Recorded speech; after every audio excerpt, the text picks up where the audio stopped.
What's good? What's good, y'all? Welcome to the Gen TV podcast. As always, your boy Eaze. Hey, one of Sauce Guy. And before we get started, make sure y'all drop a like, drop a comment. Cause literally be anything. Just drop an emoji, whatever. Hit that sub button. But what's up, man? What's going on? Not much. Yeah, we've been on a roll lately. We have been on a roll. Yeah, I feel like we've been really locking in. Anytime we say we're on a roll, we proceed like to instantly knock off the roll. to get off the roll. To stop rolling, yeah. Right? Here's 6 months of nothing. Coming right up. Yep. No, but we've been doing good. Congrats to us, man. Yeah. What's up, to you? How's your week? All right. I mean, it's been pretty inconsistent. I mean, we shot not too long ago, so we're not really too much of changed over that period of time. But yeah, pretty okay. Yeah, I mean, me too. Just been working a lot. Been like doing a lot of scrolling on the internet. And yeah. Yo, you know what I seen? Who? So, you remember that Bobbi chick that kind of blew up a couple years ago? Yeah. With the whole Drake and Funny Marco interview. Yep. That just like was going crazy. Yeah. So I was just like randomly scrolling and I just see her podcast pop up. It's called like The Really Good Podcast, and she's ending her podcast. Oh, really? Yeah. Why? So I actually ended up watching the episode, right? And she just pretty much just said like, yo, I didn't think I was going to fall off this hard. Really? Yeah. Like full transparency. I like her because of that. You know, like she's pretty much just like fully open like that. Yeah. But yeah, I think I don't know, like where do you go from that place? You feel me? It's like I feel like once you get to that level, it's like she came out the gate swinging with Too like hot. a Drake, and then she also had like Mark Cuban on there, and then I feel like after that, like everyone else have been kind of like lackluster.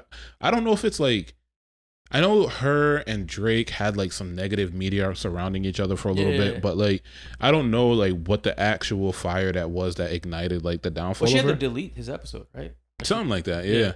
But you know, I don't know like what the actual issue is that caused her to like decline. Fuck Drake, bro? It wouldn't surprise me. She has like that like innocent, sexy vibe. Like it's like not in terms of like making you your girlfriend, but like I don't know. She give me her in a couple shades darker. We're good to go. Perfect. Yeah, we're good to go. Yeah, so in the last episode, she pretty much just like went through the list of all her like big guests and how she felt about them. Yeah. And then just said like, yeah, like, you know, I thought I was gonna last a little longer than this shit, but this is my last episode. I mean, she pretty much like said like, I'm in it for the money. So afterwards, I went straight for the comments. Yeah. Man, they were going in on her. Really? Oh yeah. Why? A lot of people in the comments were like, yo, she left her fucking family for exactly. Yeah. Like she was married, kids, everything. Like had the white picket fence and then gave it all up. Obviously, we don't know what happened behind the scenes, but people speculate that like she just like once she got up, she just left her husband. You know. And people also speculated to cheat on her husband with Drake. But that too. Yeah. Yo, one comment had me rolling though. What? They said Bobbi and the Hawk Tool girl are out of here. Like, life's going back to normal. We're getting back. I feel like after COVID, we had a lot of mutants in the scene, but now it's like we're kind of settling down. Yeah.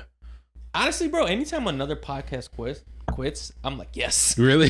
Why? We survived. Yeah, like yo, it's like we ain't doing that good, but we ain't quit yet. And we have all the reason to quit. See, the difference is like they hit a high and then came down. We've been down, like consistently down. So like this is normal for us. Like average day. Yeah, right. This is where we're at. Bro, they're tripping on like I think her last couple of videos were getting like, you know, 100K views or something like that. Yeah. Obviously compared to the ones that had millions of views, it's right. a big, you know, downside. But it's like, I'm like 100K for an episode? Are you kidding me? Yeah, well, I would have loved that. But the thing is, I feel like I call out of work. She has the opportunity to still pivot and do something else. Oh, like, I feel like she can still like and should still like, you know, become some sort of like media personality in a sense. But like what that looks like, I don't know if it's like I feel like she'll be really good at streaming. I feel like people would really tap into her streams. You think people would like to see Bobbi stream? Absolutely. What do you think's the appeal?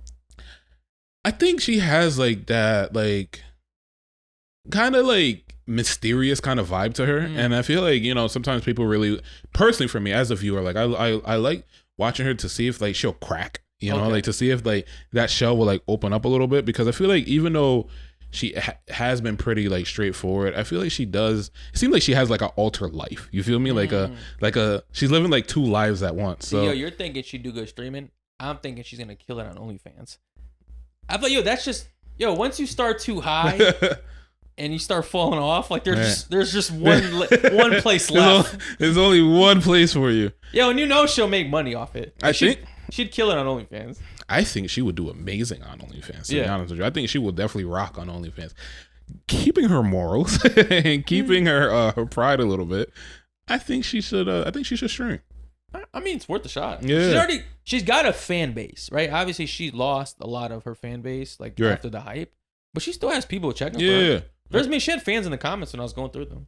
Yeah, I think she has to kind of find like whatever that next thing is.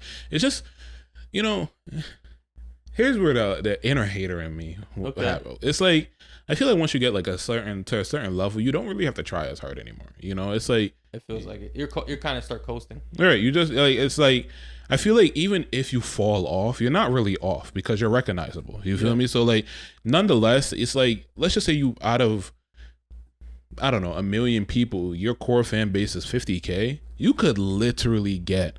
Like you could really build back up from a 50,000. Imagine 50,000 people like sharing and really liking and reposting your stuff. So it's like, which I think isn't too unreasonable to say she has. Right. They get like 50K, like true fans. Exactly. So like in whatever space you want to go into, like you're gonna do well as long as you put. You might not do well as like the bigger people in that, but it's like you'll still make a living off it. Absolutely. I mean, obviously her podcast like went down dramatically in views.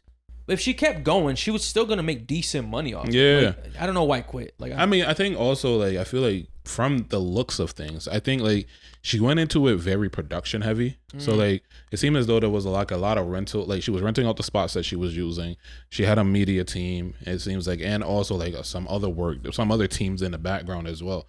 So I feel like we're like generally most other platforms aren't as like don't have so much overhead costs. So I could see where that like could be, I guess, slowing down her growth in a sense to where like she herself isn't making much money, and it's like, all right, we're yet another month of like being neck in the hole, or instead of me making, I don't know, having a like profit for 50K, I'm only profiting 10K this month, so it's like I feel like generally like for us, for example, like it's just us, so like any profit is like in-house unless we're paying like the money that for the editors and like stuff like that. But like the bigger you get, it's just there's more mouths you're feeding, so I feel like she really you scale too quick. I think that's exactly what it is. I think she scaled a little too quickly. Yeah. I mean, other than that, the only thing else I seen on the internet this week was that T app shit been going crazy. Oh yeah. I've been hoping I'm not on that. Yeah, I mean, that'd suck. Yeah. It's like, it's crazy because you can't even like check to see if you are. That's the thing that's you gotta send like a spy. You gotta get one of your homegirls to tap in. Exactly, because it's like I think you gotta like upload your license or something like that as well in order to like log in and create an account. It was funny to me when all their information got leaked. You're right. That's what you get for being messy. Well, it's like you know what I fucking hate about this T app shit, bro? What's up? It's like them trying to rationalize it like, no, this is to make it's safer for women to date and to avoid all these dudes. But all the shit I'm seeing from it is just messy. Yeah, exactly. Just mess. Yo, one dude was saying like, yo, one girl just made a profile about me and all she said was like, yo, I was in her DMs for like 6 months. Right. It's like, why do other women need to know that? Like, you're just trying to embarrass the dude. Exactly. I feel like that's pretty much in line with like women. You feel me? Like I feel like generally their biggest high is to embarrass a guy. You feel me? Like they can't. It's to I feel like they get more pleasure out of rejection than actually like attention, like attraction. You feel me? Like so I feel like they get to like sit there and like fucking hee in the background about these guys that's doing whatever, and then they still gonna turn around and fuck the same guys. Like it's like these. I guarantee you, this probably gave them more pussy. Like those guys are getting more pussy, bro. Guarantee you. Like it's like, all right, as long as like they probably think I need to find out why so many women even mess with this one guy. For real. It's funny because even I was seeing like some TikToks and about like guys joking about them being on the T app. And obviously we don't know if it's a truth or if it's lies, but even in the comments the girls are like, I'm gonna have to make an exception for this one. You feel me? Like they just don't care. Folded. Right, they just don't care. And it's like it's pretty much in line. Like you see it already. Like they would go and get pregnant by a guy that already got 3 baby moms and expecting that he's gonna be the one that she's gonna be the one that he decides to take serious. So this is nothing. Like, yo, but did you see that the guys started their own version of the T app? I did not. Yeah. Okay. So I started seeing a couple little screenshots of that, like of the women and all the stuff they were saying. Yeah. Well, pretty much, like I seen a couple photos. This one's like, it was like based out of Milwaukee. Okay. Of all the odd places, right?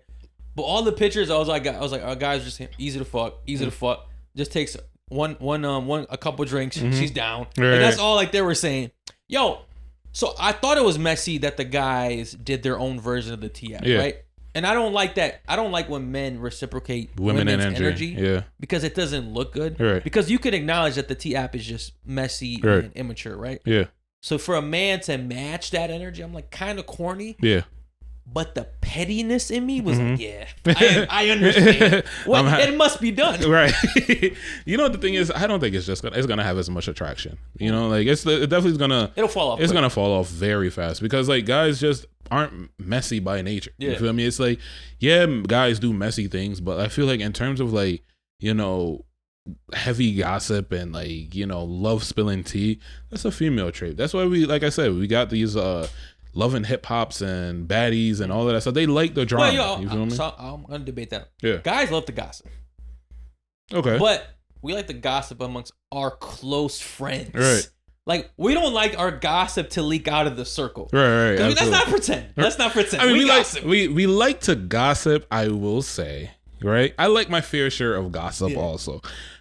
But I feel like it's very limited in terms of like the details of that gossip. You feel me? It's not really like, I feel like women gossip, there's no bars hold. You feel me? Like, it's just like anything is just like, yo, our gossip, yo, you beat? Yeah. You top you off? Yeah. Yeah, that's it. How was it? Pretty solid. It's right. That's it. You feel me? Like, we're not going into moisture levels. We're not going into like anything, like nothing degrading. Especially, we're not going to degrade the person that we're having sex with, which is something that I don't understand. I've seen that. I don't, bro. You think? Yo, you know how I know I've seen it? Okay. Because a guy would flat out tell me her shit stink, and I'll ask, my follow-up question is, what'd you do? And then, but I'm talking about actively. Okay. Not somebody that he slept with. I'm talking about like currently still sleeping with. Gotcha. Okay, you feel me? I feel like girls would be like, "Oh, his dick is little," and still fuck this thing like consistently, or like his breath stink. But I'm gonna use him I'm gonna still let him trick on me. It's like, how does that make you look? You feel me? Like, yeah, he's handsome, but he got 6 baby moms, and you still with the nigga. You trying to be the 7th? Like, yo, speaking of bad breath, have you ever met someone that had like really bad breath? Yeah. Like bad? Yeah. And did they have a girlfriend? Was it a guy or a girl? Guy. I don't know if it's the same person I'm thinking of. Okay. But, yeah, bro. I remember I said, know this dude, and his breath was like horrendous. Okay. Horrendous. Yeah. I mean, it must have been something medical. It was like that bad. I remember he'd brush his teeth and shit still stink. And he had a girlfriend. Okay. And I always wondered. Because I never saw them kiss. Okay. But I just always wondered, like, yo, like, like, did they kiss? She has to smell it. I know everyone smells it. Right. You know, it's one of those things where it's like, I think if you just love the person, it couldn't be me though. I don't think I could date someone with like, was it gingivitis or something like that? Like, that's not being treated. Right. Like, cause I like to kiss. All right, so I whoa. I kissed a girl that had bad breath, and I didn't notice until I had kissed her. And I was like, this is not tolerable. And that was like one of the last. How many girls in your like life in dating have you kissed that had bad breath? I think I've had 3. Define bad. Because I feel like maybe it's just me, right? It's funny we were talking about gossiping and now we're gossiping. But I called you out on it, right? I said we gossip. All right. But isn't it fun? It's fun. We're not saying names. I'm feeling it a little bit. Yeah, that's what I'm saying. Nah, but maybe it's just me, but I feel like anytime I meet a girl, it takes me like some time to get nose blind to her breath. So like I feel like initially like it's just a different smell. And sometimes it's like a smell that is tolerable. Sometimes it's like a smell that's like, I don't really care for it too much. But then after a while, you just become nose blind to it. No, 100%. 100%. I'm talking about like bad. Bad. Just one. Just one? Yeah, just one that I could think of that had like bad breath. Yo, I've had like 2 or 3. Really? Like bad breath. Like dated them consistently? No. Like just, nowadays I'd kiss a lot. Right. I'd go out and just kiss people. Right. I'm like, I just remember one time I was at a club. I'm like, did this shit just throw up? Yeah. Her breath stunk. Yeah. And I'm like, and it's like, yo, I almost felt like nauseous immediately, right? It's like, but she was, the crazy thing, she was pretty as fuck. Mm-hmm. Pretty as fuck. It be those ones. Like, there's only one girl. I'm like, her face is like, boom, right here in my face right now. Like I said, at first, cool, everything was cool.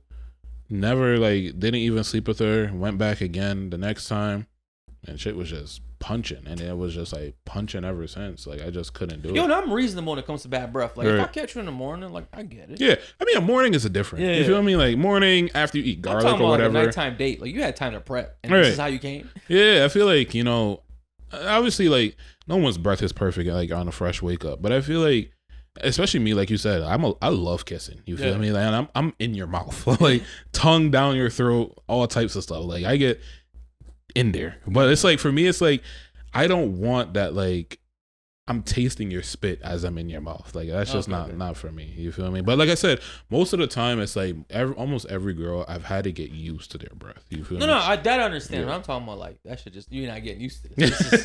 This is not getting used to. Yo, but I got a little game for us. Okay. So I was on TikTok Shop. Yeah. Found this little card game. Mm-hmm. And I found it pretty interesting. So I actually bought it. Okay. It's called Let's Argue. Let's Argue. Which we love to do. We do. Mm-hmm. We like to debate, not argue. Okay. It's a difference.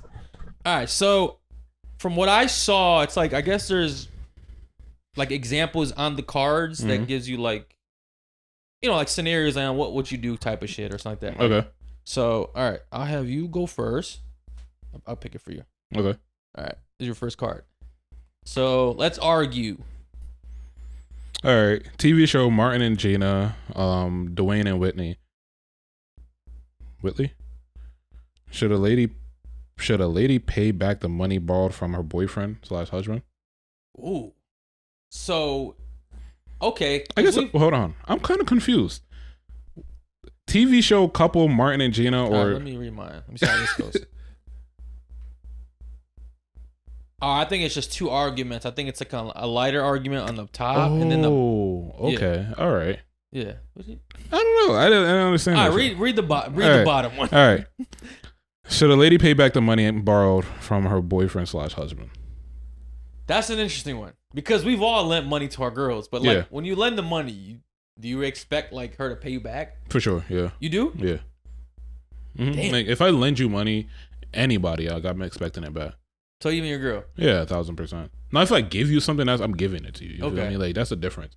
Which most of the time is like most of the things are given. You feel me? But in terms of like physical, hard-earned, cold cash, like I'm expecting that back, sweetheart. So if your girl come up to you, right, and say, "Yo, I'm like short on my phone bill, short on the rent. Like, I borrow $100," and you give it to her, like you expecting that money back? For sure. Really? Yeah, 1,000%. I'm not. First of all, yo, can she? First of all, I'm not even giving you money for your phone bill. I would never give money for a phone bill. Really? Never. Ever. All right, whatever other bill then. All right. Would you do it another bill? Another bill, yeah. You can pay me back. Huh? A grocery bill? Grocery bill, sure, yeah. So why would you never pay a phone bill? Yo, I'm not paying for you to cheat on me. That's just not happening. Okay, that's just insecurity. That's just not happening. No. Okay. You got to talk to other niggas on my job. How about what if it's a wife? What if you're married? Yeah, I'm not paying for a phone bill. No, I'm saying what if you're married? Like, would you if she borrowed money from you? Yeah, I feel like borrow is borrow. Like that doesn't matter. I didn't budget for you being short. That's the thing. Like, guy's cold-hearted. Nah, I feel like borrow is borrow. Like, there's a difference between like. Yo, can she suck her way out of the borrow? No, there's nothing you could do. Like, you just gotta. Bro, I feel like maybe I'm just a different type of nigga, but I feel like you can't sex me into anything or sex me out of anything. Okay. You feel me? I feel like it's like. If you did wrong, you did wrong. So you can't have sex with me out of that. It's like we need to acknowledge that. And I feel like borrowing. Yo, what if she's like, yo, if I gotta pay you back, I'm breaking up with you. No, we're breaking up. Yo, you're a sleazeball. You're calling your girl a sleazeball? You're a sleazeball. Yo, she didn't want to pay the $100 back. Yo, you have to pay me back. Like borrow is borrow. Like if you say, hey, like I need some money because of X, Y, and Z. all right, we could get into conversations about whatever. There's a difference between like teamwork and borrowing. Okay. Like teamwork is like, okay, you're short this month. You're out of work for whatever reason. I pick up the slack. Cool. You feel me? I had an unexpected bill. I'm short. Cool. You feel me? All right. Something that mutually benefits both parties. But if like you're going on a girls trip and you need like a couple $100 and you're like, hey, can I borrow $200? You got to pay me back. Like, okay. Like I'm not, what do you think this is? I don't have enough money to purchase this dress. Can I borrow $100? Yeah, you could borrow it, but I need the money back. Okay. All right. I feel like that's fair. But like maintenance on a car, I wouldn't ask you to borrow that. Or even if it was like, I mean, maintenance on a car, that could get pricey. That's at least like $600. Oh, I was thinking a bando. Yeah, I'm thinking about brakes and tires. That's like $700 to $1,000 these days, bro. Like, your girl's car goes down. Are you expecting for her to pay you back if she needs to get it fixed? If she don't have the money to get it fixed? How much? $700. So my girl car breakdown, it costs $700 for it to get fixed. She don't got the bread. She don't got the bread. I would pay for it. Okay.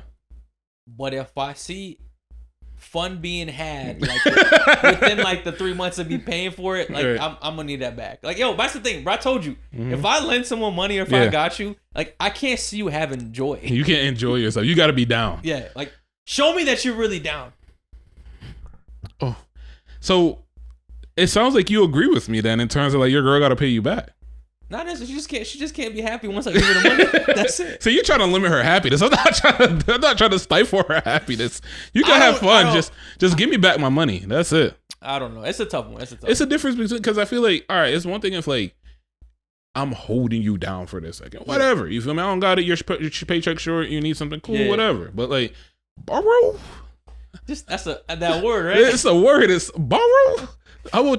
If you girl asks to borrow money from you, are you expecting it back? Nah, I probably wouldn't at this point. Okay. Yeah. It's just like. You're just chalking it. Yeah. Better man than me. Yeah. She broke. I know she ain't come back. All right, your car. All right, my car. All right, I'll do the light one first. Better TV show, Family Matters or A Different World? Family Matters. Did you ever watch A Different World? That's the one with Topanga? No, you're talking about Boy Meets World. Yeah. What's A Different World? That's the one like the college kids. I could be bugging. I ain't like Family Matters, bro. Really? I love Family Matters. It was just too corny. I loved it. It was like it wasn't like I hated the show, but it was like a last option watch. I looked forward to watching Family Really? Matters. Yeah, I loved it. Like that really loved it. That was like my least favorite show to watch, bro. Really? No. Like I'd watch it because it was on. There was nothing else. Okay. Nah, I fuck with it. All right. Okay. Let's argue. Who should a man say first? His mother, his wife, or his daughter? His wife. His wife over the mother and daughter? Yeah. Okay. I think. All right. The lady that got to pay I answered back? first the first time. It's your turn. What do you think? Damn, that's so tough, bro. I think it's easy. I think it's. This is crazy to say. The mom's out of here. You're right. She gotta go. She out. All right. All right. So it's really between the wife and the daughter. Yo, I understand why it should be the wife. I understand it.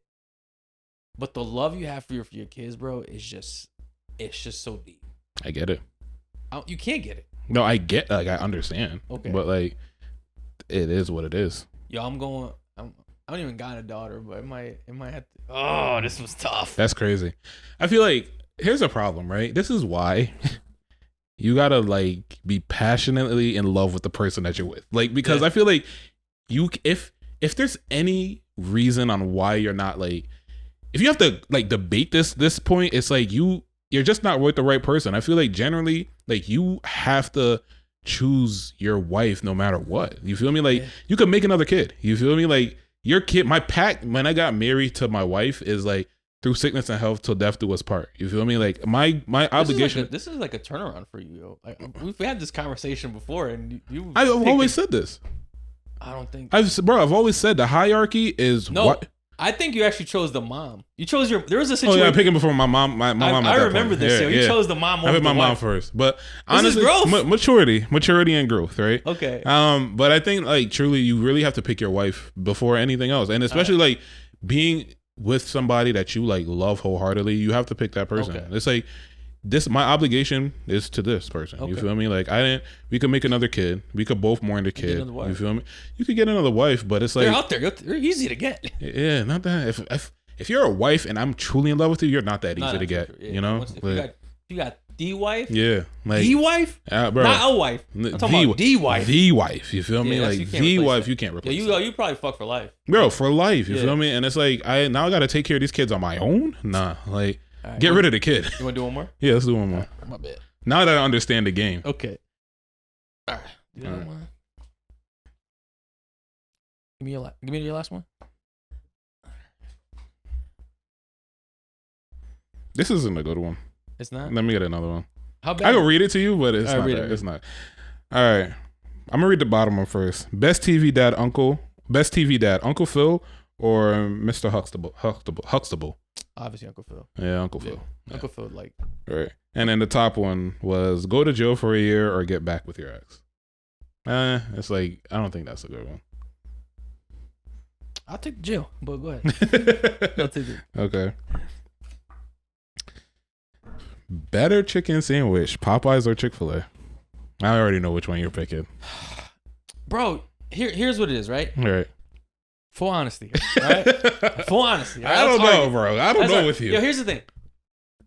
Popeyes has the ability to have a better chicken sandwich than Chick-fil-A. All right. Right? They have the ability. Okay.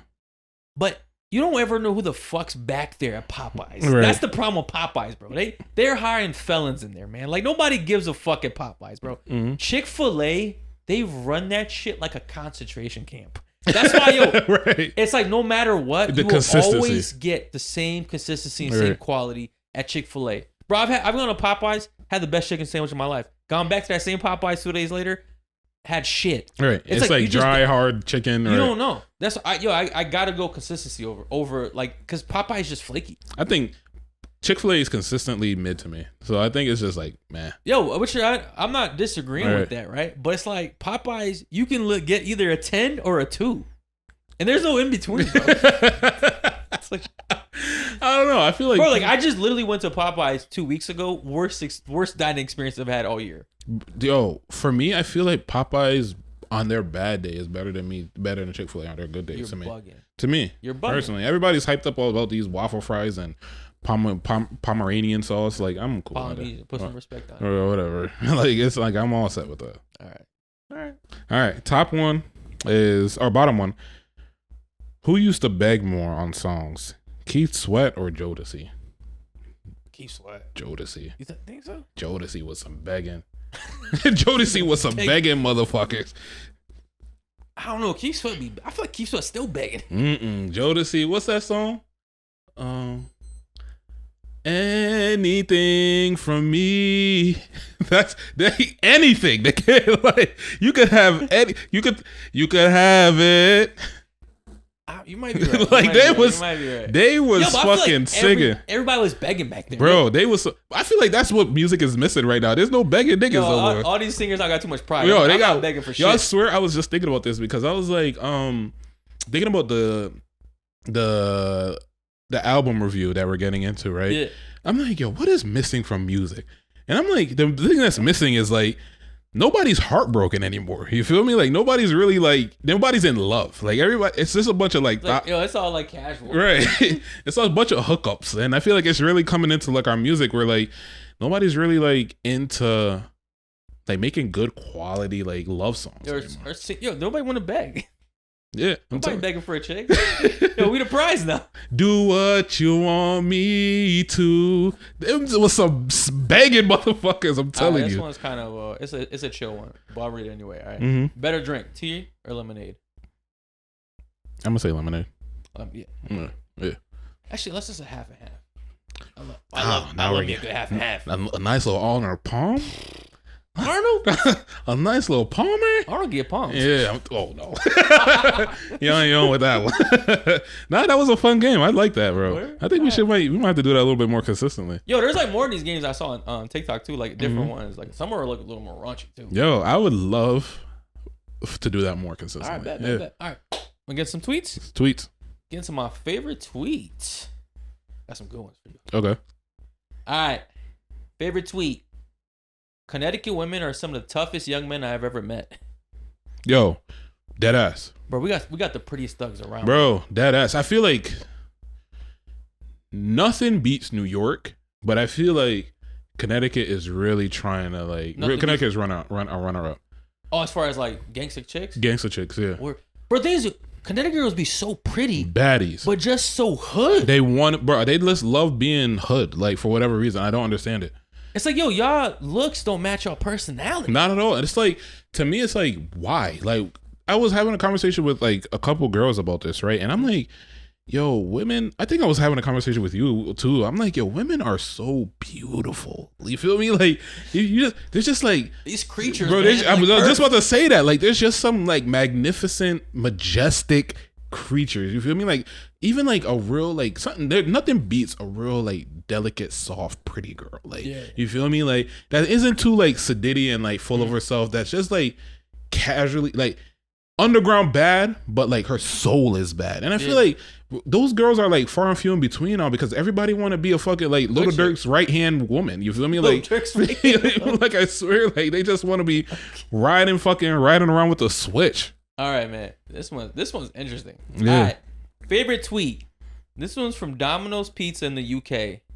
Starts with N, and we all love it. All right, Domino's. Like I said, bro. It's the backhand compliment. Like, what is going on here? I don't know, bro. I feel like it's like obviously they didn't say it, but I feel like they're in. It's like it's a provocative tweet. They know what they're doing, but Nutella. And then they'll gaslight people. Anyone that says like, I know what you did. All right. No, it's talking about nachos. All right, exactly. Like, This is the kind of this is like Papa John's activity. Right. Like, I expect better from Domino's. This is right up Papa John's alley. Word. All right, favorite tweet. Girls be like, I got a special day planned for you, and it'd be something she want to do that you got to pay for. I swear to God, bro. I swear to God, I made a TikTok about this before. Oh, this is passionate. Bro, I swear to God, women are the worst at gift giving. Like the absolute worst at gift giving. Like I feel like guys, yes, okay, we may forget. Put the phone down for a second. This is my time to shine, all right? Go ahead. Guys, we would like forget the dates. You feel me? Like we may not remember your birthday. We may not remember the anniversary. But when we do remember, we're going to get you something that you want. You feel me? Like it's going to be something that either you had like that pocketbook you sent us a while ago, or like those shoes you've been hinting at, or like something that like you said you picked up in the store and you're like, I can't afford this. We just tally it. You feel me? So like, okay, not right now. Right now is not the time, but later on I'm going to get it for you. I feel like women, they get you the cheapest thing possible. Like they get you the thing that they could afford. You feel me? And they are always included in whatever they give you. You feel me? Like, and I feel like there's two things. One, she's gonna give you a cheap gift, or two, it's gonna be an gift that costs, but she's included. So we're talking about like trips. We're talking about like dinner dates. We're talking about like events, like stuff like that. You feel me? Like I feel like she's gonna spend the money there, but it's gonna be something that both of you guys have to partake in. And then even then, if she spends that money there, you're gonna have to spend money at some point during that whole thing as well. You feel me? Okay. Whether it be paying for something along the way, you have to split the hotel fare or whatever, like on the trip. I didn't know this tweet was gonna bring this up. Bro, no, I'm passionate about this. Women are terrible gift givers, and they always like to say. Actually, I gotta say, I've been kind of good. No. You deserve better. I deserve better? You deserve better, bro. I've been getting some NBA tickets the last couple of years. You deserve better. Is she tagging along? For one of them, she did. But the other, she didn't. All right. I'm telling you, it has to be a mutual shared experience. Okay. And then number two, I'm going to get you something special.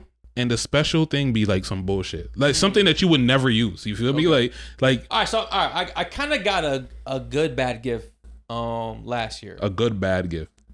It's like, it's not a bad gift. in the sense of the gift itself, but it's not good because it's just not something that I care about. Right. So you know when I fly, right? I don't give a shit what airline I fly out of. Yeah. Right? Like I'll fly out of any airline, whatever's the most cost effective, and there's no layovers. Right. So typically, sometimes I'll fly Spirit, which I know a lot of people have issues with. Right. I don't. Mm-hmm. So I got $200 worth of Delta airline credits. So the gift itself is good, but it's like I feel like it's kind of like limiting to me because it's like I don't typically fly Delta because I don't care to fly Delta. But the person that gave me the gift loves flying Delta. And I'm like, this is a great gift for you. Right. But for me, it's like, all right, whatever. Like, just could have just gave me like the $200. You know? I think it's a good gift. No, but this is what I said. It's a good, bad gift. I think it's a good gift. I think they want better for you. That's what they want. They want you to like. No, they want what they would like. Right. Sometimes you got to think about what the other person you're would getting like. the gift for would like. Absolutely. You know what I mean? That's my point. I think that's another thing too that women do. They will also get you the things that they want you to have. Like they're not gonna get you the thing that you want. You feel me? Like it's like, I think you should have this. I hear that you want that thing, but you don't want that. Better. I know better what you want, and I'm gonna get you this thing. So it's over like, here. I like the gift, but it's like, you know what I mean? It's like an okay gift for me. Yeah. I think if you look at it as in like now you could get a Delta flight for the cost of a Spirit flight. Like I said, right. I'm not really complaining. I'll just kind of, since we're on the topic, right? Okay. All right. Favorite tweet. 2-week notices are for pussies. I'll quit on payday. Yo, there's something in me that wish I had that energy. Like I would love to like quit on principle and just like make a scene, leave. Because the thing that sucks is that like they're gonna fire you the day of. You feel me? They're not giving you a 2-week notice. Yeah. They don't have enough respect for you to like let you know ahead of time that they're terminating you.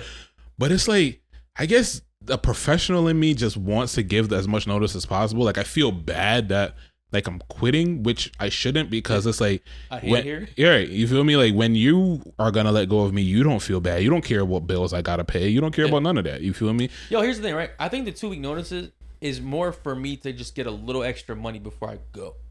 Okay. That's how I look at a 2-week notice. Like, yeah, if I'm like miserable, like, yeah, fuck it, quit on principle. Like, yeah. Same day, right? Yo, quit on the day you know they need staff. Right. But I usually feel like a 2-week notice is like, all right, like I'm gonna collect this last check and get it right. Yo, I wish I praise those people that can just like quit with like no remorse. You feel me? That bounce from job to job and like, put themselves first. Yo, I know some people that quit their jobs. Like they always have new jobs. Yeah. It's like, yo, are you just not exhausted of this? Bro. Like getting a new job is such a process. It's a process. The resume, the application, the learning, interviews, like, the whole modules, thing, all this other shit. It's just a lot. But hey, I kudos to those people, bro. Word. All right. Favorite tweet. This one had me dead, bro. Okay. Racist people thinking they're not going to hell is top tier hilarious to me. Bro, because like, I don't understand it. Because there'd be so many racist people down south that are super religious. Super religious. And it's like, yo, if you believe in this, like, what do you think's gonna happen to you? You forgot the love thy neighbor part, right? Yeah. That doesn't mean love thy Caucasian neighbor. You hate some of God's children for no reason. Right. I mean, I guess that's why they, at one point in time, they didn't qualify us as human. You know, like to try to justify like the religious portion. Exactly.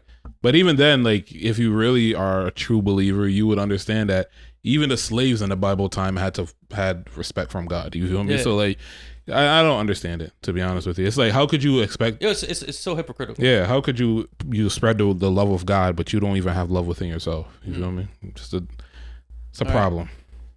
This one spoke to me. Okay. This tweet spoke. Spoke to you. Favorite tweet. Okay. Dating a deadbeat makes you a loser too, boo. Yeah, for sure. I don't understand it. For sure. Like, bro, I don't understand how men who are known deadbeats continue to get women and have kids by those women. And then just, it's a repetitive cycle, bro. You know what it is? I'm going to say women are hypocrites, and here's why, right? This guy doesn't miss a chance. Huh? This guy doesn't miss a chance. No, women are hypocrites, right? Okay. And here's why. Because I truly believe that deep down, they like the fact that the guy is deadbeat because he's able to give them as much time and opportunity as possible. You think so? I truly believe it. I feel like, and here's the thing. Someone in the comments said just because they have big dicks. That too, right? That too, right? I don't know how. It's like a genetic code. The bigger the dick, the more the deadbeat. But like, so all active fathers out there, I'm just saying, we know where you stand. But I feel personally attacked. I'm a very active father. If the condom fits, bro. According to Google, it's slightly above average.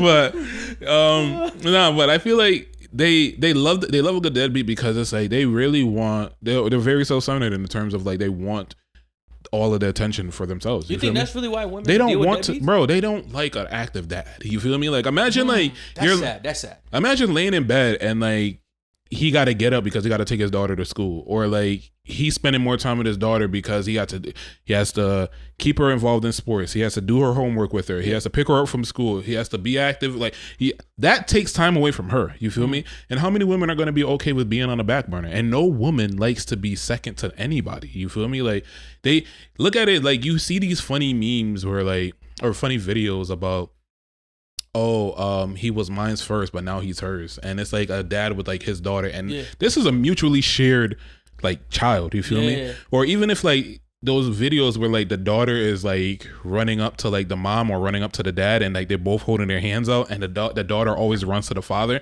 You can see like the disappointment on their faces because it's like, I need to be the center of attention. You feel me? Okay. I need to be that person that is like, I guess the queen of this castle. So it's like, regardless of who that person is, whether I don't care if it's your mama, your daughter, your auntie, nobody should be coming before me. Damn. And I truly believe this is why they like deadbeats, because they're able to have all of the attention. It doesn't make sense. They like, love it. They should be ostracized from society and especially dating, right? Like if you're a known deadbeat dad with no like actual excuse on why you're deadbeat, then like there's just, and everyone knows. And the fucked up thing is, bro, they fuck these guys unprotected. Yeah, that's the wildest thing. Cycle. They fuck these guys unprotected and then abort their babies. Make it make sense. Like, come on. All right, last one. Favorite tweet. This one's kind of deep. Your child being the only black person in the room is not a flex. Our babies aren't safe in white spaces.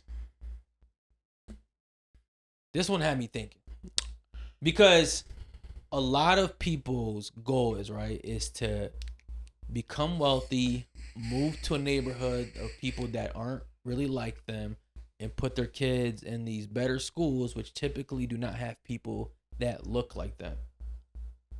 And I get the thought process because you want your kids to have a better education, but like, what's their overall experience like? All right, for the sake of argument, right, and for the conversation, the debate, this is a heavy one. All right, so I saved it for last because I'm like, this one's this is a conversation for debate, right? When they say, I feel like racism is something that is learned behavior. It is taught. This isn't something that is engraved within us. Okay. And for your child to be in white spaces, there's so much more that they could grab. There's so much more opportunities available to them, even learning wise, even experiences wise, connections wise, like that they wouldn't receive in black spaces. And the fact of the matter is, the truth is, a lot of times black people, we tend to hoard information. You feel me? Like we tend to like hoard. You don't like to put people on. You feel me? Like we don't really like to. We kind of like to gatekeep a lot. You feel me? And I feel like. You think that's an exclusive thing to black people? I think it's a primary thing to black people because I feel like we like to say we got out the mud, and I feel like because we got out the mud, we believe that everybody else should as well. And I feel like white people don't really operate too much like that. You feel me? I feel like they. You think they're more willing to give like people around them the keys to like the people success? Around them. I think like you have to be within their circle in order to experience the benefit of that.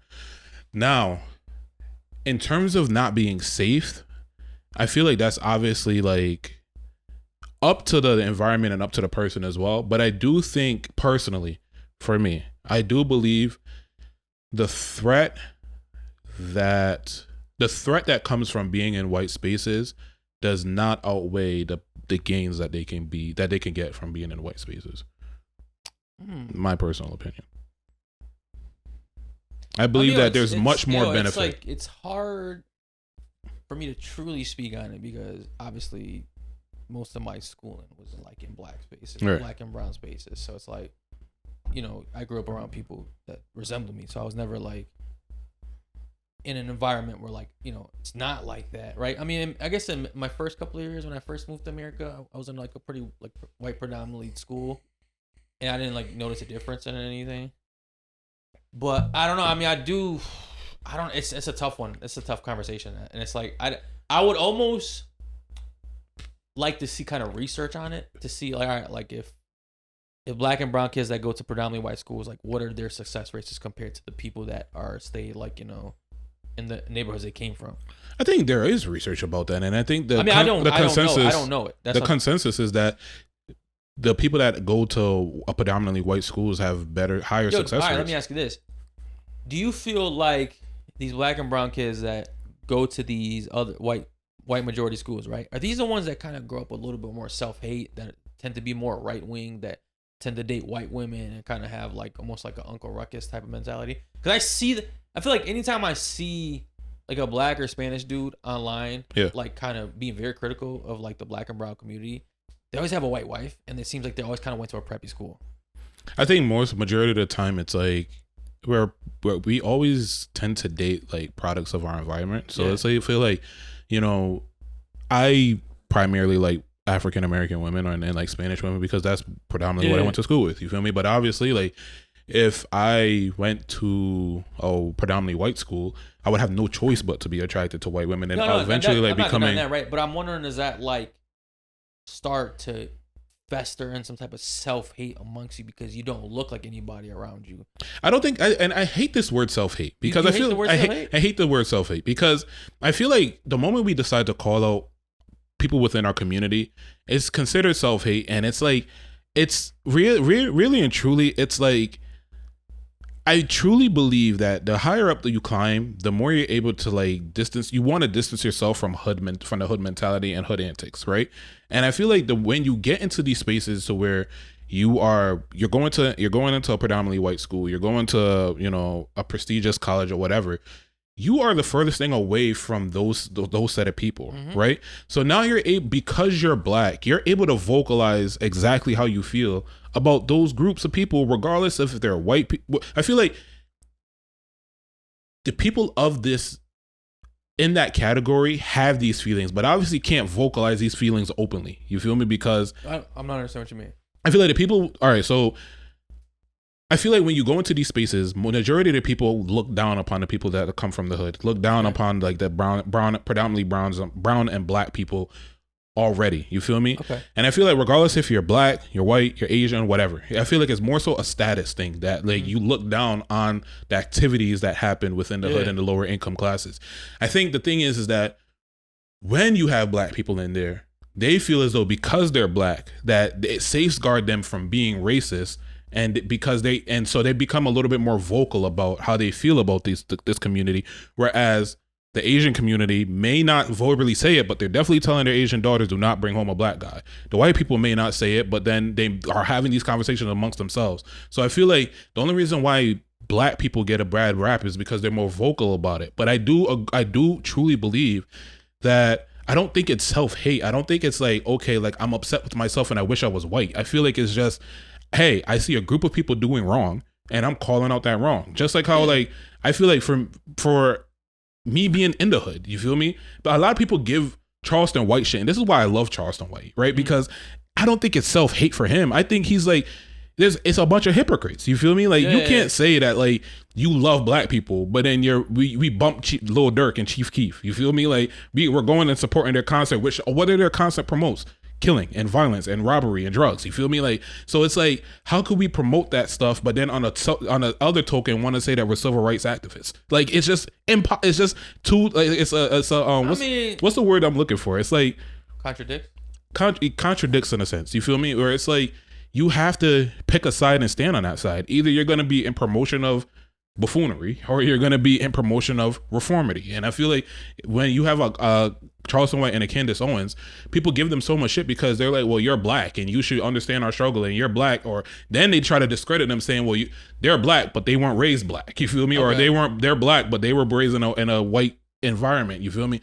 Whatever. Wrong is wrong and right is right. Wrong activities is wrong activities and right activities is right activities. It all depends on what you deem wrong. So right. I'm not disagreeing with you, right? Like obviously, if you're committing crimes and stuff like that, that's wrong regardless of race. Absolutely. Right? But I think sometimes people from those communities look at like some stuff in the black and brown communities that aren't really wrong. They're not illegal. They're just maybe rowdy. They may be like festivals and it's the way they, like stuff like that. I feel like they kind of deem that stuff wrong. I feel like that sometimes clashes.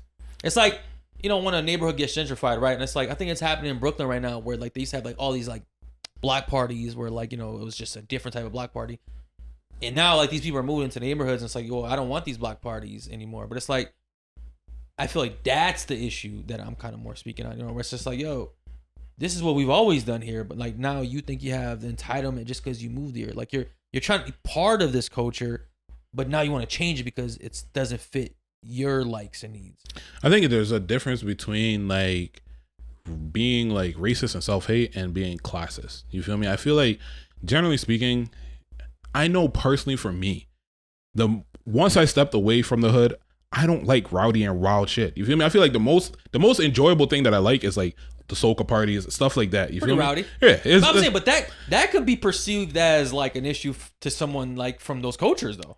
Don't get me wrong, right? I understand it, right? And I completely get like the disparity between like, because even for me, it's like we've had a conversation about this from before, right? On the podcast where we're talking about, is it acceptable for your girl to be dancing with another man, right? Yeah. And then think about like the movement that entails with a dance, with a Caribbean dance. You feel me? It is very sexual. You feel me? So especially coming from an outsider looking in, it's like it can be a little distasteful in the way that it's being presented. However, I don't think it's a race thing. You feel me? I think it's a class thing. I think that it's like, okay, the people that tend to typically come from poverty or of lower class behave in a certain manner that to them is deemed acceptable. But obviously when you step outside of that class, you tend to be like, okay, this may not be what I want like my kids doing or what I want my wife doing, or I don't think I'm no longer in that place anymore. You feel me? It's like eating fucking like pork and beans. You feel me? Like that's typically like, oh no, let me not say pork and beans. A fried bologna sandwich. Niggas is not happily running towards a fried bologna sandwich. You feel me? But it's like, I don't know, but in the moment we enjoyed it. You feel me? It's like I no longer want that for my life. You feel me? Yeah, but like, are you demonizing it once you don't like it though? Like, do you still understand like the roots and culture that you came from? Yeah, people definitely demonize it because it's like... No, I'm asking, would you? In terms of what specifically, the fried bologna sandwich? I guess anything like of the culture that like, I guess as you move up in classes and wealth and stuff like that, like would you demonize it? Just because you're not part of it? I think once you... And I'm not talking about like straight up crime. Yeah. I think once you learn better, you promote better. Yo, but it's like, all right, like the other day we had like a little kickback at your mom's house, right? Yeah. Which I think in that neighborhood's fine. Yeah. But like maybe we did that shit in like fucking Bristol. I don't know what's like. and Tom Plot area. Whatever, right? Yeah. That might be conceived as an issue. Right. Perceived Absolutely. As an issue, you know what I mean? Absolutely. But like, that's because their view on it, even though we're not doing nothing illegal. Right. But the thing is, it's like now it comes in terms of like what is the agenda behind it? You feel me? And I feel like I don't want for us as black people. One thing I hate is we always love to play the victim card. You feel me? And we always like to say somebody's being racist towards us because they are not of our demographic. We could do all wrong. You feel me? We could do whatever we want. And the moment that somebody speaks about it in a negative light, they're deemed as a racist. I don't agree with that. That's all I'm saying. You feel me? I believe So I get the point you're trying to make because I've seen that online, right? But I think there's also like, you almost need to be specific with examples, when we're talking about this stuff, right? Because there's obviously examples of like, all right, like, yeah, you are being racist. Like I'm really doing nothing wrong. Yeah. Like, you're just straight up profiling me. Absolutely. And then there's like, yeah, okay, I robbed you. And now you're calling me out on it. But like, yeah, and I'm calling you racist because you think I robbed you. But it's like, I get it. So I think that's like a... But I think also like, Mike, going back to the original thing, right? I think that sometimes we like to like, I guess, ostracize ourselves because in fear of the white man. You feel me? And this is where I really truly believe that reverse racism is a thing because we are breeding that same hate that those people once did for us towards them now. You feel me? And it's like, regardless by staying away from them? By staying away from them. I think it's not like breeding racism. I think it's out of fear. I think that's what we like to mask it as, to be honest with you. But to be honest with you, I've had personal conversations with black people, you feel me? And the hate that they have towards white people is disgusting. Like, it's like... But do you understand where it come from? Obviously, it stems from racism. You feel me? Like, obviously, it stems from, like, slavery. It's to combat, like, what they... But it's like, do you match fire with fire? Like, it's like... What do you match it with? Change. You feel me? Like, you step away... Like, so, it's like, like... you, the person that's getting oppressed... Yeah. ...is expected to change first. What? All right, so let's get into this oppression thing, right? No, I'm talking about this specific example that you're laying out for me, right? All right. In a situation where a black person hates a white person as a reaction to like the treatment they've gotten from the white person, right? Not from that white person. Okay, in general, white people, right? But white they people have a fear of white people because of like what's happened to them, right? Not this specific one, right? Yeah. You think the thing for the person that's been the victim, the best thing for them to do instead of fight fire with fire is to be the change. Is to be the change or better yourselves. Like, I think there's less likely for you to realistically, right? Fighting fire with fire is not going to do anything but make a fucking blaze. You feel me? Like, it's like if I add fire to your fire, now the whole fucking room is engulfed. It's like, but what can I do from this situation? You feel me? I could be like, okay, this person's an asshole and I'm withdrawing from myself from that and I'm going to the next place. There's been opportunities that I've received, right? From being friends with white people, from, you know, being close to white people, from being around white people, you feel me, that I would have never received from the black community. And I feel like... Because you think they would gatekeep these opportunities from you? I just don't think a lot of times we're in those positions. You feel me? Like, regardless of whatever reason it is, gatekeep and run out of positions, whatever.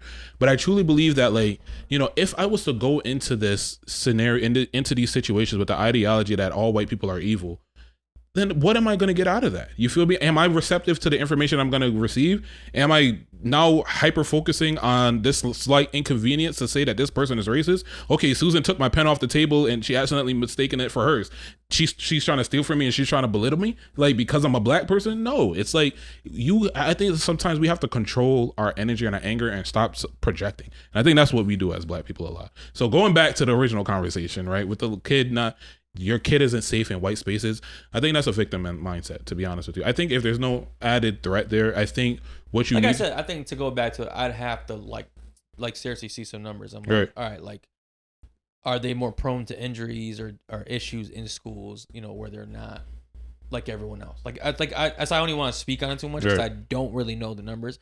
Like, I could obviously make up my own fucking fantasies about what's going on there, but all right, I think that wraps up the tweets. All right, cool. You got any more? No, that's it. You sure? Yeah. All right, cool. Ready for some news? Let's get into some news. All right.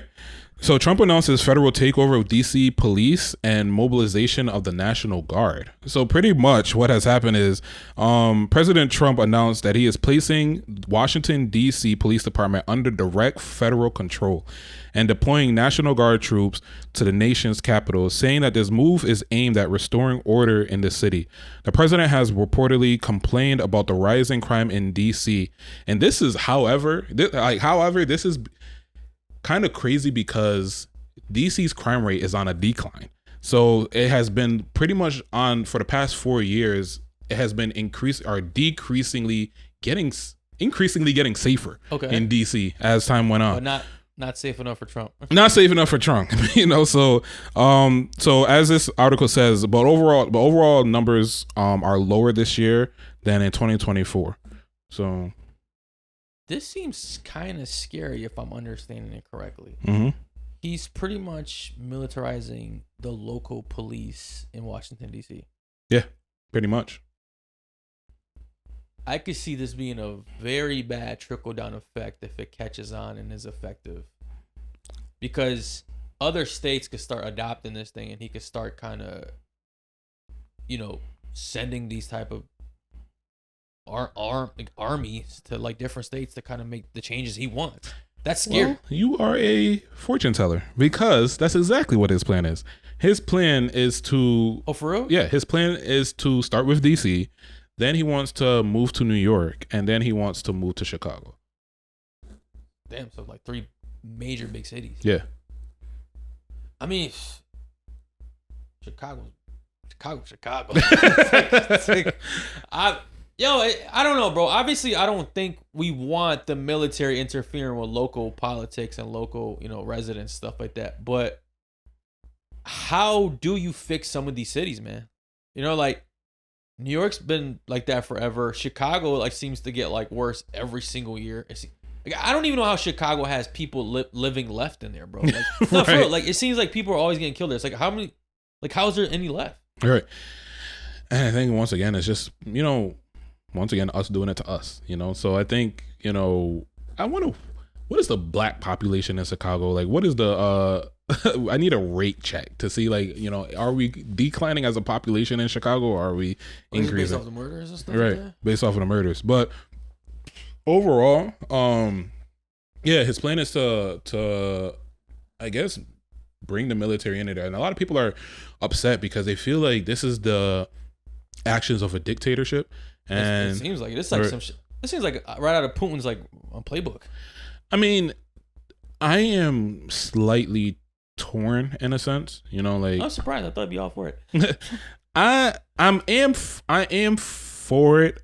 Pack these niggas up, Trump. Right? That's the inner Uncle Ruckus in me is for it, right? I am for it because I believe that what more can we do? You feel me? I feel like at some point in time there does need to be some sort of order. The DC part, especially with the stats showing that there have been like the crime has been decreasing in DC over the years, it seems like unnecessary. You feel me? It definitely seems like there's a hidden agenda, and that's the alarming part. Okay.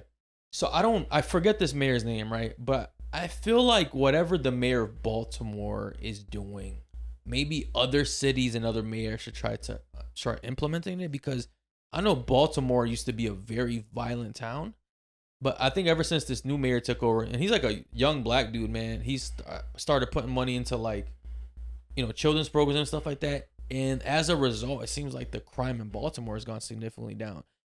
So maybe we should start putting people in power that actually care about the cities. Right. I think that could be a good step instead of just putting the fucking army downtown. Yeah, fair-based control. Yeah. Which is like, it almost brings back in that like, what is it? Maybe I'm using the wrong term, but I feel like at one point in time where it's in our constitution right now where the military can't like seize our houses and stuff like that, because I feel like at one point in time that's what the military was doing. Like the government was supporting the military coming into like local areas and like just policing the people, and it was abusing the people in that during that process as well. But if you care to see, this is what the chart has been since the decline, or since 2010 of crime rate in DC. What happened in that little blip where it went up? What year was that? 2022, it looks like. Okay. Damn, yeah, I think they said there was a spike, but then drastically decreased. That they said summer was crazy. I was trying to find the exact numbers, but I couldn't find the numbers to give to you. It's gone. Yeah, it seemed like it's this guy's such a nutcase, yo. Right. Yo, let me tell you the crazy shit that happened. Okay. Somebody I don't personally know the person this happened to, but I know the person's cousin. Okay. So I got a friend, right? Her cousin, who was a green card holder, was coming back from DR to America, got stopped at the airport and got sent to an ICE detention center because he had like a misdemeanor like in 2015, which has been solved. Okay. Like an ICE agents just arrested someone with a green card, which means you're legally supposed to be here. Right. Like that's nuts. Yeah. Bro, and these are the things that like you start hearing about. Well, I don't know that. Like I don't know if that's true. I don't know if that really happened. Like okay, like now it's getting closer to home. Yeah. And it's like, my parents are still green card holders. Like it's like, are they gonna be fucking okay if they go in and out of the country? Like, right. This dude's out of control, dude. I mean, and the thing that sucks is like it's not just gonna last his term. Like it's definitely going to last well beyond it. I think it depends. I think if a Democrat gets back in power at the next election, which it's not looking good. But the thing is, he's also said that he's putting things in place that where his agenda will be continued after he leaves presidency. Crazy. Which is why like certain people are in office right now, and he's putting certain people in position so that way these things can carry him. Right, it carries on after. I don't know, man. It's just getting scary. Yeah, I mean, don't get me wrong. I do agree with reform, and I do agree with change. You feel me? I feel like America as a society has been on a decline with under morality, and our crime rates have increased in certain locations besides DC. But I think that, like, you know, in a general sense, you know, I truly believe that there's something that needs to be done. You feel me? And I feel like the blanket that gets pulled over the situations is kind of unraveling at this point. You feel me? Where it's like there's no longer, like, everything that was done over the past decade is now coming, or maybe even a couple of decades, is now coming to head. And unfortunately, the thing is like, yes, I don't agree with like the lengths that he's going to, but then what are our alternatives? You know, like, it feels as though, I think there's other alternatives we could do before. I think we could just, like I said, we could put people that actually care, that actually want to make a change, sure, right? They're not getting bought over. Those are supposed to be the Democrats. I mean, I guess when it comes to like mayors, I don't know like which states are ran by Democrats or not. Right. Like off the top of my head, like I said, I don't know, man. Like if the mayor of Baltimore can figure it out, I feel like other people can do it. I feel like what the issue is, it's just too many old people still in power. I think that's definitely something that needs to be changed as well. We need people like in their late 30s, 40s that, like, you know, are old enough to have lived a life and, like, you know, matured, but still young enough to connect to, you know, what's going on in the real world. I mean, to be honest with you, and this is where conspiracy theories come into play, because it's like, I feel like regardless of the age group, I do think that we do need younger people in position. But I think that I don't really think it's like really the president that's making these decisions that's being had. I think he's just the face of the decisions. I truly believe it's these big companies and these conglomerate fucking whatchamacallit that's like making these decisions behind the scenes, and then, you know, he's just fulfilling the agenda. You know, I truly believe that. I think that, like, regardless of who it is, it's like, okay, it'll be a younger person. But it's like, he's been so vocal about this even before. You know what I mean? So it's like, which is valid, because you know, like we said the other day, he does a lot of things, but the thing is, he don't lie. You feel me? Like, he says how he feels, and he goes towards how he feels about it. So it's like, would you rather that, or would you rather some people that lie to you sweetly? You feel me? Like, that tell you what you want to hear and then do something completely different. The thing that sucks is, like, it's heartbreaking watching, like, the other day, like last night, matter of fact, I was watching a video of like ICE driving through like a Home Depot parking lot, and like, I saw that shit. Yeah, and like the guys was just taking off. You feel me? Like, everybody's just like scattered and running full speed, and it's heartbreaking because it's like, you know, these guys is obviously like, they're not criminals. You feel me? Like, they're trying to get a job. You feel me? It's not like, now, okay, people that have gone to jail and like commit these crimes and whatever, I get it. You feel me? Like, or you're trying to bring down like gangs, I understand that.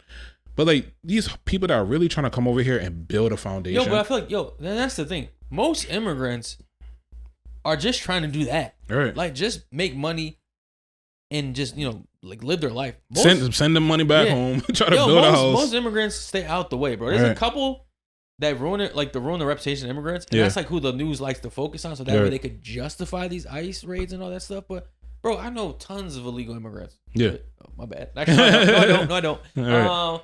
But like, bro, everybody's want to go to work, feed their family, build a house. I told you, illegal immigrants act like roaches. You feel me? Or like, they stay. Stop using that. They stay under the radar. Like, all right. I mean, but I know illegal immigrants. You feel me? Like, I personally have illegal immigrants in my family. You feel me? Where it's like, they just stay under the radar. You feel me? They don't want to stay out. They want to stay out the way. And some of my family members, like, are now legal, but at one point they weren't, and you know, they just do what they have to do until it happens. You feel me?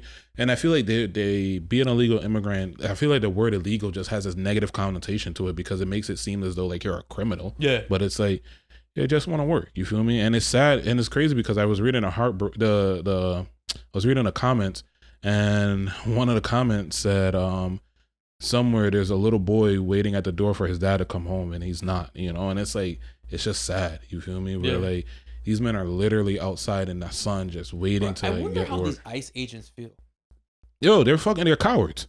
Why do you think they run around with fucking masks on? Because they can't be identified. I really wonder how it feels like to be an ICE agent right now. And you look at most of them, they look like they're like wherever the illegal immigrants come from. None of them look fucking white. Like, they all look Mexican, or like, if you see them through their fucking thing, like, they have like a Spanish look to them. You feel me? Like they don't look, bro. Check it out. Look at it the next time. I never really looked that deep. Bro, please. Like, yeah, I wonder, like, yo, so even if they are Hispanic, I wonder how they feel. Like, it's like, yo, you're doing this to your own people. My point. Like, it's like, it sucks. And it's crazy because, like I said, when I look at these people, it's like they always have masks on. They're hiding identity. They're moving like cowards. Bro. Oh, because of course they're afraid of retaliation. They're afraid that their family is gonna get something's gonna happen to their family or themselves. And and it's like most of the I guarantee you, bro, like these people probably ancestors grew up in similar towns. Like it's like it's so sad. You feel me? You want to talk about self-hate?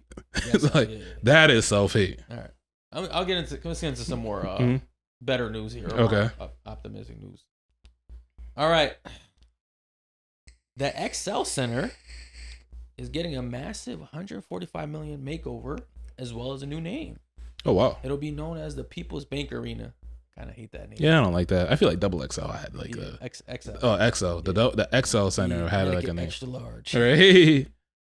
People's Bank Arena. Yeah. It's kinda, whatever. The state's kicking in about 118 million, kind of our money. Right. And Oakville Group, which I think is the majority owner, is doing 20 million, which is a crazy mismatch to me as far as like, you know. But renovations cover everything from new seating and a concourse upgrades to luxury suites, artist lounges, and locker room updates. The arena's been closed all summer and is set to reopen October 17th. So coming up, just in time for the Hartford Wolfpack game. Officials are hoping the changes will draw more concerts, events, and energy to the downtown Hartford. Which I hope so, bro. I hope so. Last time I went to XL Center, man, it's like from the outside it looks pretty nice. Yeah. Inside it's just so raggedy. Yeah, it definitely is. Like I only been there one time and it is pretty like subpar. Yeah. Compared to like other stadiums. Right. Yeah, it is pretty like bad. But can we vote on a name? We gotta come up with it. But I mean, I really hope they do fix it up nice and it does draw like more, shows and stuff like that. I mean, like I said, if we somehow manage to keep the Connecticut Suns in Connecticut, like it'll be nice for them to have their games in a new arena, which it's more appealing for people to go. Absolutely, yeah. That way, and because downtown Hartford is pretty nice. Like as far as like to go out, I think they're kind of reviving the nightlife in Hartford. So you go watch a game, go watch a show, and then you go out to a couple. There's restaurants around there. There's some speakeasies. Like let's bring it back, man. Let's bring Hartford nightlife back, bro. Yeah, for sure. I think we should. Yeah, but I'm hoping that I definitely hope that this is a kind of a upward trend for Connecticut. Yeah. I feel like Connecticut definitely has so much potential, but we just lack. You feel me? It's like there's something missing. You feel me? It's like, all right, random question. If you could have one thing in Connecticut, what would it be that would like bring more attention to Connecticut? What would bring more attention to a pro team, bro? A what? A pro team, like an NBA. Oh, pro team. Yeah, okay. Like an NBA team. I thought you said protein. Nah. like a beef? Some more chicken? Yo, like an NBA or NFL team would do it. I'm like, I promise you, it would do it. Okay. And that trickle down effect would like spread to other cities where like it would just, I think things would start growing in the state. Okay, I like that. I'm gonna say an annual festival. Like I feel like we need like some sort of like thing. I think like we have like the Puerto Rican Day Parade, we have the Caribbean West Indian Parade, but I feel like they're all like scattered, and then like they're not that big, right? And then each city has its own thing. But I truly believe like if we had like, one's pretty nice though. The Bridgeport Puerto Rican Day Parade is pretty. Yeah, nice. That's the bigger one, right? Yeah. But I feel like if we had like one major like Connecticut festival, kind of like how like Chicago pours that green stuff into the water for like St. Patty's Day. Right. But I'm just talking about like where it's just like a big thing where like on that specific time New Orleans has Mardi Gras, like a big thing like that. I feel like if we have like I got own like one thing that draws us everybody tax-free day. Something. Yeah. You feel me? That just draws everybody from Connecticut, no matter where you are, to maybe Hartford, because that's our capital. Yeah. And we all just like a fun family friendly day, or like, and then at night it just gets super crazy. Like, yeah. I think that would be dope. Like I think big we need orgy and man. That's not a bad idea, man. Yeah, I think we need like one. Yeah, but hopefully like if we festival. ever get like a pro team, I think that kind of stuff usually comes with it. Mm-hmm. I feel like you start doing more celebrations and stuff like that, especially if the team wins. Yeah, I think we just need something. I feel like there's something that's missing from Connecticut because I feel like we lack an identity. We always get forgotten about, and we get they like to class us as the highway between Boston and New York. So it's like, and I don't even know why, because Boston's trash. but they got shit to do. Yeah, I think we need something. We need our own thing. You know what? Also, would be nice to if they had like areas of like specific food, like. Certain towns, right? They have a Chinatown. They have a little Italy. They'll have like a little Brazil. Maybe like a West Indian spot. Right. And it's like that one area like attracts a lot of like tourists. Yeah. I think we definitely need that. Okay. Okay. I like that. Yeah. You know what I mean? Like, all right, like, you go to whatever, this side of Waterbury, this side of like Hartford, but it's like heavy. Right. Like it's a heavy presence. Not just a couple shops. Like, we got like Town Plot, which is kind of like the Italian side. Yeah. It's like, you know what I mean? It's like, I'm talking about some real, like I took you guys to Little Italy last year, right? Like you notice like that's a festival. Right. Yeah, exactly. Something like that. You feel me? Where it's like something that just is like an attraction that people are gonna come to every year. You feel me? Like just something's of that nature. I feel like is what Connecticut. Come on, CT, let's do it. All right. Well, what would it be?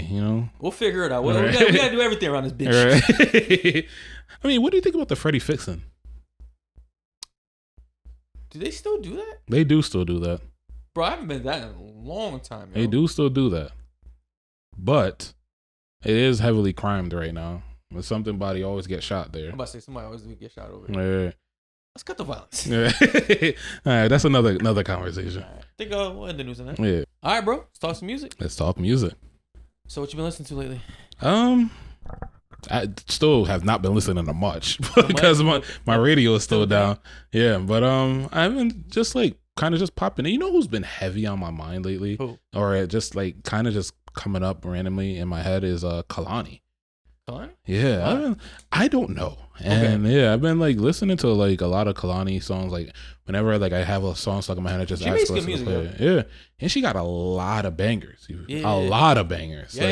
Yeah, and we need to put some more respect on Kehlani's name. You think she got enough respect? I think she's getting looked at as like a B tier celebrity in a sense, where like she's not really like that. Like she's not viewed as like one of the greats. Like she's just kind of like a kind of person. We know who she is, but she doesn't get like too much attention. Exactly, but I think her music speaks volumes. Her music is fire. Yeah, her music speaks volumes. You know what I mean? Like it's really like she really has some good songs. So I think we need to like. She has a great voice. I don't like the fact that she's gay though. But that's she's gay? I think she's primarily dates girls. I think so. She's beautiful. Yeah, but then dated the baby, and then that fell apart. I think. Was it this is YG? I think YG cheated on her. One out of the two, something like that. Yeah. Yeah, but she's bad. Yeah, she's beautiful. Yeah. Where? So we got into some. We did a review today. All right, so today we are reviewing. I can never get this guy's name right. Is it Giveon or Giveon?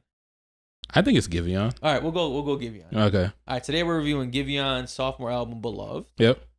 Has 14 songs, no features. Nope. Bold move. My boy was speaking from his soul. He wanted his words to be on this album. I got this. Right. I don't need y'all. I don't need no one else, bro. And first week numbers so far is 44K, and I think he debuted at number 8 in the Billboards. So okay. Pretty good for an R&B album. Not that bad. Especially for a guy that's been gone for a long time. Yeah. I think I haven't heard about this guy in a minute. In a while. All right. How are you feeling about the album? There's a reason why he has not like been present lately, and that's because my boy was cooking up some heat. Okay. Okay. All right. Like, I wasn't sure. Like my boy was back. Okay. This was a masterpiece of an album. Okay. Like, are we? It's rare. It's rare. We here. Yo, when I say masterpiece, like. It literally for me had no skips. There was no song that I felt during this entire thing that I was like, oh, I'm getting tired of this. You feel me? Bro, okay. I was honestly like, when I got to the end, I was like, this is the end? It's too short. Right. It's a 38-minute album, bro. Exactly. It's a little short. Bro, I was laying in bed and I was just like, just like banging out the album. And it's crazy because I was like doing something else. And I didn't realize I liked a specific song. And I could tell you which one it is, but I didn't realize I liked a specific song. Until I caught myself like just vibing to it, and I'm like, "Whoa!" Like bro, this is some real Paul shit. whenever I'm listening to a real good R&B song, how I know is I start moving my hips. Okay. Now, no lie, when I start kind of like, when I start like kind of imagine myself grinding or something. Right. Yeah, no, this album, bro, is honestly what 2025 needed. I feel like we've been on a music decline year for whatever reason. Like this year, the music rap for you. That's what it is.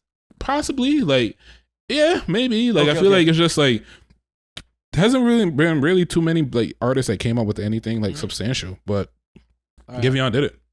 All right, what are your top 3 favorite songs on Giveon's new album, and your 3 songs that you didn't like the least? Off the rip, bro, there's no 3 songs I don't like. Like I know what you mean. I didn't even pick 3 You songs. didn't pick 3? I didn't pick 3 songs I didn't like. I did. I picked 3. All right, so my top 3, okay, right, I'm interested. is Bleeding.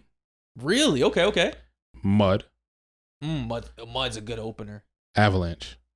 Okay. Yeah. Okay. All right. So you don't have 3 songs that you're like, bro, there's not. I would be lying if I said a song is worthy enough to be taken off this album. Okay. Like, so I get your point. I did pick 3 that were like my 3 least favorite. Okay. But these weren't horrible songs at all. These were just the songs that I'm like, they're good, but they're not like the other ones to me. Right. To me, like, it would be forceful for me to pick a song. You know what? I did force it. Right. I did force it just because this is how we typically do it. Yeah. Right. So my 3 favorite songs are 20s. Oh, ooh. 20s. I'm surprised you didn't pick 20s, bro. 20s might be the best song on the album. That is the best song on the album to me. Okay. And it spoke to me too. Okay. I did waste my time. Bro, I ain't gonna lie to you. I done wasted my 20s. Yeah, that's what I'm saying. You should have told me this was gonna be a waste because 20s is relatable. Yeah. Ooh. Numb. Okay. Numb was like that made it to my 3rd. Okay. Yeah, and I deleted it for Avalanche. Oh, you did? Yeah. My 3rd's Avalanche. Okay. Avalanche we here. Avalanche we here. We got locked in on Avalanche. All right, I'm curious to see your 3. All right, so these, like I said, I didn't hate these songs by any means. Okay. These just weren't in my top favorite. Watch 2 of them be the ones that I picked. Mud and No. Mud's like 4th to me. I'm not. Okay. Mud was like, oh, that was a great opener. It was. Yeah. It was. I can tell. Okay. Not bad. Mm-hmm. Diamonds for Your Pain. I want to argue with you, but go ahead. Okay. And Backup Plan. Bro, those 2 were forced. Like those 2. No. Here's the thing, right? Like I said, they're not bad songs. Yeah. They're just not in my top 6. And it's a short album. Okay. And here's the thing. I wouldn't even suggest him get rid of these songs by any means. Right. These are like every song belongs on this album. Bro, every except that one interlude he had, I thought was a little random. Yeah, that one was like it caught me off guard. It wasn't but needed. If I had to pick one, it would be that one. But I thought about picking that one, but it's not really a song. Yeah, you didn't need the interlude. Dude. If I had to pick that one, I would be that one. But yeah, outside of that, man, this was like a phenomenal album for me. Like I really enjoyed it. You know, it's like I love Giveon. You feel me? But I honestly was surprised by this. You feel me? Especially with like him going out for like so long. Yeah. And I feel like because he came out and was on fire. Yeah. Like when he first came out, like, oh my damn, this dude's killing it. Yeah. But I feel like then he took a break for a minute, and I feel like when you're not stamped enough to take a break like that, it's usually never works out in your favor. So when he came out, actually, I like sat on the album for a couple days because I'm like, damn, I don't even want to like go through the process of like disliking this. Yeah. You know what I mean? Because like sometimes like you just kind of know like, all right, I know this is a flop. Mm-hmm. But I'm like, I heard the first song, I'm like, okay, mm-hmm. okay, all right, maybe he's just lucky. And I'm loving the theme of it, like that real like 1950s kind of vibe, you know. It's like just, maybe 1940s. It's just his overall voice, though. It's just like so deep. All right, it gave me like a 1940s 50s kind of like old school like hall vibe. No one's like singing like this right now. Yeah, like he's in his own lane. Yeah, even like it's not even his singing. It's like the production. Yeah, you know, it's almost like the style of music. It gave me like that old school style. Yeah. But to me, man, this album is pretty high. I'm curious, where are you at with it? I'm like at an 8.2 with this, yo. Bro, I'm a 9.5. 9.5. I wrote down 9.5 on my thing, so Okay. so you can see like Okay. 9.5, bro. Like this. Here's the thing, right? I'm at 8.2 right now, and I'm only on my second listen. Mhm. By my fourth listen, I could easily go to a 9. Like, Yo, it's just this to me is better than Some Sexy Songs for You, and by far that was like my favorite album this year. oh, this smoked Some Sexy Songs for You. All right, and now we're getting into some. It's better than, I'm not gonna say it smoked, because Some Sexy Songs for You was very Well, I guess amazing. I'm not a big singy Drake like that. Yeah, nah, this was that was a very great album. But this is Bro, a there very were good so many album. songs on Some Sexy Songs for You that could have not been on that album compared to this, which I think every song deserved its place. like every song had its place. But nah, this album 9.5. Like I honestly had given it a 9 at first, and I was like, there isn't really much room for growth in this album. Like I don't know what else he could have done. Like, and it's possibly 10 worthy, but it's like to me, in terms of like, I would say I don't feel like the album calls to me. Like it doesn't, like, it's not an album that I feel like it's gonna be like, oh, I have to replay this. You feel me? All right, but so like, here's like my only critique on this album, right? And this is like me just going out of my way just because we're doing this, right? Yeah. You know how some songs are like, when you hear it, you're like, this song is a 10. Yeah, this is me. Yeah. Right. And then there's some songs you hear like, all right, this is a 6, this is a 7, whatever, right? And I feel like anything that's 7 and above is like a good song to listen to on a consistent basis, right? So what I feel about this album is, right, I feel like every song is like, almost every song, right? I think minus the 3 that I said, every song is like an 8 to me. Right. Like he doesn't have a 10. Yeah. Like, you know what I mean? Like where he had that one single and you're like, damn, this is like just unbelievable. Masterpiece, right? So every song to me is an 8 minus the other 3, which are like a 7.1. You know what I mean? Like, with, like they're not bad songs. And that's why I gave it what I give it. Like he's just missing, like, you know how like most artists just have that, or albums like that one single that like that one thing that's gonna draw people to the album. Like you just, but like that one song that's just a 10. Like this is a, like his like anniversary song. Like that was a 10. Right. You know what I mean? He didn't have this here. He just had a bunch of 8s, which I think to me still makes for a great album. Yeah. But that's my only thing. Like, yo, you were just, bro, I don't know what it is. Maybe it was a feature that you needed. Like you needed that, like that one song. He needed just one. You feel me? And I definitely see, like, you know, some people are messing with a couple of songs.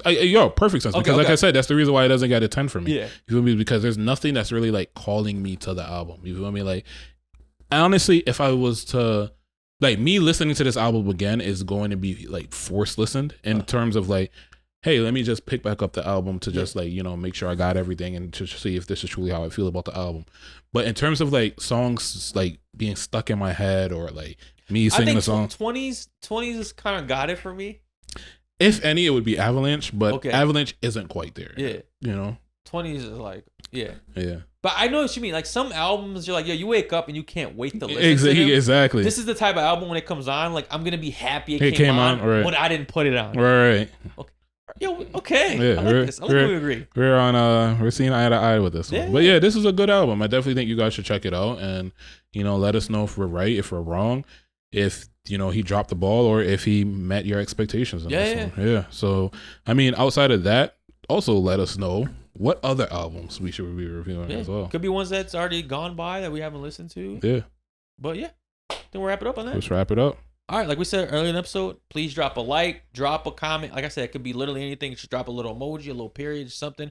Really helps the podcast out, and we appreciate it. Yes. And we'll see you on next episode. Later. Peace.